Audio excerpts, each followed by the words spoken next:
Hello दोस्तों मेरी video में फिर से स्वागत है। दोस्तों मैं आज बात करने वाला हूँ प्रेगनेंसी की। दोस्तों प्रेगनेंसी में एक छोटी सी लापरवाही माँ और बच्चे दोनों के लिए बहुत ज़्यादा खतरनाक हो सकती है, लेकिन एक सही जानकारी आपको इस खतरे से बचा सकती है। दोस्तों प्रेगनेंसी को 3 स्टेप में समझिए। स्टेप नंबर 1, प्रेगनेंसी में आपको क्या क्या प्रॉब्लम हो सकती है। स्टेप नंबर 2, और उन प्रॉब्लम से बचने के लिए आपको क्या क्या खाना चाहिए। और दोस्तों स्टेप नंबर 3, और उस प्रेगनेंसी में आपको क्या क्या नहीं खाना चाहिए। दोस्तों अगर हम बात करें पहले स्टेप की, तो प्रेगनेंसी के पहले स्टेप में 1 से लेकर 9 महीने तक का जो टाइम पीरियड होता है, इसको 3 ट्राइमेस्टर में बांटा जाता है। फर्स्ट ट्राइमेस्टर, सेकंड ट्राइमेस्टर और थर्ड ट्राइमेस्टर। अगर हम बात करें फर्स्ट ट्राइमेस्टर की, तो इस मंथ में आपको 2 तरह की प्रॉब्लम्स हो सकती हैं। पहला आपको कुछ छोटी छोटी प्रॉब्लम हो सकती है, दूसरा आपको कुछ बड़ी प्रॉब्लम्स हो सकती हैं। अगर हम बात करें कुछ छोटी छोटी प्रॉब्लम्स की, तो इसमें सबसे पहले आता है मॉर्निंग सिकनेस, दूसरे नंबर पे आता है एक्सट्रीम टायर्डनेस, या फिर दोस्तों इसके अंदर आपको देखने को मिल सकता है क्रेविंग, या फिर आपको इसके अलावा कॉन्स्टिपेशन हो सकता है, या फिर इसके अलावा आपको यूरिन की प्रॉब्लम हो सकती है, आपको हेडेक की प्रॉब्लम हो सकती है, आपको हर्ट बर्न की प्रॉब्लम हो सकती है, आपको वेट गेन की प्रॉब्लम हो सकती है, और किसी किसी केसेस में तो ब्रेस्ट चेंजेस भी देखने को मिलते हैं। और दोस्तों इसके अलावा अगर हम बात करें कुछ बड़ी प्रॉब्लम्स की, तो इसमें सबसे पहले आता है मिसकैरेज। जी हाँ दोस्तों, शुरू के 3 महीने में सबसे ज़्यादा मिसकैरेज के चांसेस होते हैं। बात करिए अगर सेकंड प्रॉब्लम्स की, तो इसमें आता है एक्टोपिक प्रेगनेंसी, और दोस्तों इसके बाद आता है मोलर प्रेगनेंसी, और दोस्तों इसके बाद आता है वेजाइनल ब्लीडिंग। दोस्तों ये सब कुछ बड़ी बड़ी प्रॉब्लम्स होती हैं। अब बात करते हैं दोस्तों हमें क्या क्या प्रेगनेंसी में खाना चाहिए। सबसे पहले बात करते हैं मॉर्निंग सिकनेस की, यानी कि जी मचलना, उल्टी होना, पेट खराब हो जाना। एक बात हमेशा याद रखिए कि फर्स्ट ट्राइमेस्टर में आपको खाली पेट बिल्कुल भी नहीं रहना है। इसमें आपको थोड़े थोड़े टाइम में कुछ ना कुछ खाते रहना है, और याद रखिए कि आपको आपकी 3 टाइम की मील को 6 टाइम में कन्वर्ट कर लेना है, और आपको बहुत सारा एक साथ नहीं खाना है, आपको थोड़े थोड़े टाइम पे थोड़ा थोड़ा खाना है। और इसी के साथ आप खाने और पीने में आप क्या क्या ले सकती हैं, आप इसमें नींबू पानी ले सकती हैं, आप अदरक की चाय ले सकती हैं, आप वेजिटेबल सूप ले सकती हैं, आप संतरा ले सकते हैं, आप अंगूर ले सकते हैं, आप तरबूज ले सकते हैं, आप खरबूज ले सकते हैं।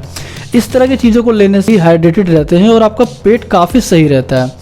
इसी के साथ आपको 2 से 4 लीटर पानी दिन में कम से कम पीना होता है, ताकि आपकी बॉडी डिहाइड्रेटेड ना हो। नेक्स्ट बात करते हैं एक्सट्रीम टायर्डनेस की, यानी कि बहुत ज़्यादा थकावट हो जाना। इसके लिए आप बहुत सारी चीज़ों का इस्तेमाल कर सकते हैं, जैसे कि आप डेयरी प्रोडक्ट का इस्तेमाल कर सकते हैं, जैसे कि आप दूध का इस्तेमाल कर सकते हैं, आप पनीर का इस्तेमाल कर सकते हैं, आप दही का इस्तेमाल कर सकते हैं, क्योंकि इसके अंदर प्रोटीन बहुत सारा होता है, इसमें कैल्शियम बहुत सारा होता है, इसमें मैग्नीशियम बहुत सारा होता है, इसमें जिंक बहुत सारा होता है, इसमें विटामिन बी भी होता है, और इसी के साथ बहुत सारे पोषक तत्व होते हैं जो हमारी बॉडी के लिए चाहिए होते हैं। इसके अलावा आप हरी पत्तेदार सब्जियों का इस्तेमाल कर सकते हैं, आप दालों का इस्तेमाल कर सकती हैं, आप कीवी का इस्तेमाल कर सकती हैं, आप संतरे का इस्तेमाल कर सकती हैं, यहाँ तक कि आप अंडा भी खा सकती हैं। नेक्स्ट है क्रेविंग, यानी कि कुछ स्पेशल खाने का मन करना। दोस्तों आपने अक्सर ऐसा सुना होगा कि जो प्रेग्नेंट वुमेन होती है वो ऐसा कहती है कि मेरा कुछ खट्टा खाने का मन कर रहा है, या कुछ लेडी से बोलती है मेरा कुछ मीठा खाने का मन कर रहा है। ऐसा अक्सर होता है क्योंकि बॉडी में हार्मोन चेंजेस हो रहे होते हैं, उस समय ऐसा होना स्वाभाविक होता है। तो इसमें कुछ स्पेशल कुछ खाने के लिए कोई ऐसा कुछ नहीं है कि आपको कुछ स्पेशल ही खाना है। इसके अंदर आपका जो दिल करे आप वो खा सकती हैं, लेकिन एक लिमिट में, और वो भी थोड़ा थोड़ा करके। नेक्स्ट है कॉन्स्टिपेशन, यानी कि कब्ज हो जाना। अगर आपको कब्ज की शिकायत हो गई है, तो आप फाइबर वाली चीज़ों को अपनी डाइट में ऐड करके कब्ज से राहत पा सकती हैं। इसमें जैसे कि शामिल है नींबू, संतरा, नाशपाती, केला, सेब, गाजर, मूली, दलिया, मटर, या फिर दोस्तों हरी सब्जियां। इनमें फाइबर बहुत ही ज़्यादा मात्रा में होता है।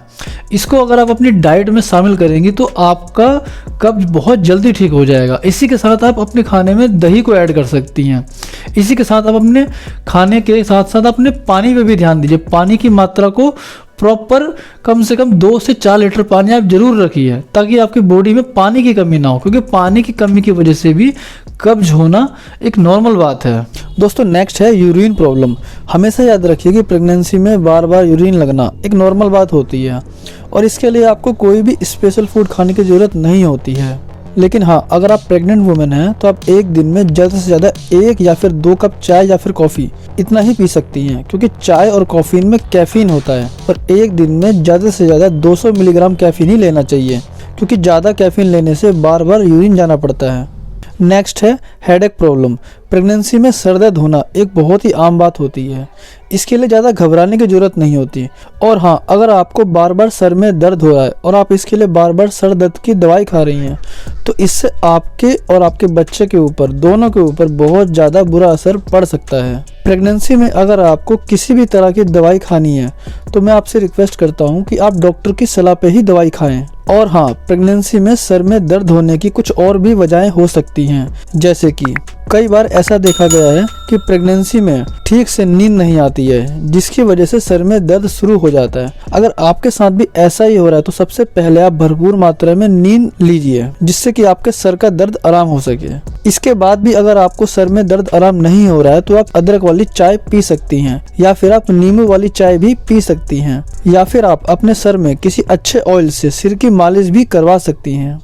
नेक्स्ट है हार्टबर्न होना, यानी कि सीने में जलन होना, यानी कि पेट में जलन होना। प्रेगनेंसी में हार्टबर्न की समस्या से बचने के लिए सबसे बेस्ट तरीका होता है कि आप अपने 2 खाने के बीच में थोड़ा गैप रखिए और थोड़ा थोड़ा ही खाइए। एक साथ बहुत ज्यादा खाना नहीं खाना चाहिए। हार्टबर्न की समस्या को कम करने के लिए आप नारियल पानी ले सकती हैं, आप दही ले सकती हैं, या फिर आप दूध में 1 चम्मच शहद मिला के भी पी सकती हैं। नेक्स्ट है वेट गेन या फिर वेट लॉस का होना। हमेशा याद रखिए कि प्रेगनेंसी के शुरू के 3 महीने से आपका वेट बढ़ना स्टार्ट हो जाता है, जिससे कि आपका पहले ट्राइमेस्टर में लगभग 1 से 3 किलो वजन बढ़ जाता है। इससे घबराना नहीं चाहिए, ये एक नॉर्मल बात होती है। हर महीने में आपका कुछ ना कुछ वेट बढ़ता ही रहता है। नेक्स्ट है ब्रेस्ट चेंजेस, यानी कि स्तन में थोड़ा दर्द होना या फिर स्तन का बढ़ जाना। प्रेगनेंसी के शुरू के 3 महीने से आपके ब्रेस्ट में कुछ ना कुछ चेंजेस देखने को मिल सकते हैं, जैसे कि ब्रेस्ट में थोड़ा सूजन हो जाना, या फिर ब्रेस्ट में थोड़ा दर्द का होना, या फिर ब्रेस्ट का थोड़ा सा साइज बढ़ जाना।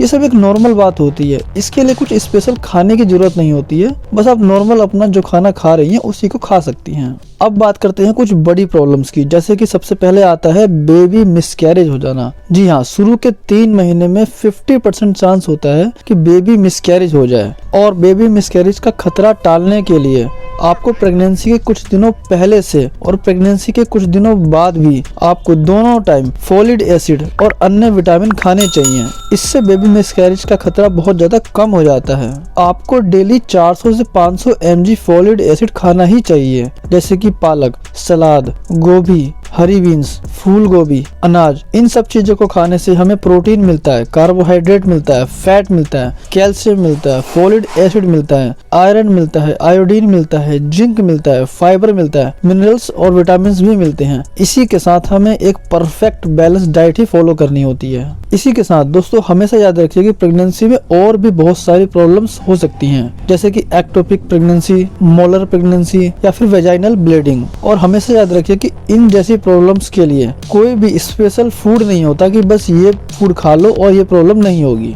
इन सब की प्रॉब्लम्स को दूर करने के लिए आपको एक बैलेंस डाइट फॉलो करनी होती है, जिसके अंदर सभी प्रकार के न्यूट्रिशंस होते हैं, जैसे कि protein, carbohydrate, calcium, zinc, iron, omega 3, folic acid, vitamin A, vitamin B, vitamin C, D, E, F, G, H, सभी तरह के जितने भी पोषक तत्व होते हैं वो हमें सभी की जरूरत होती है और इन सभी को आपको फॉलो करना होता है, जिससे कि माँ और बच्चे दोनों को बहुत सारी बीमारियों से बचाया जा सकता है।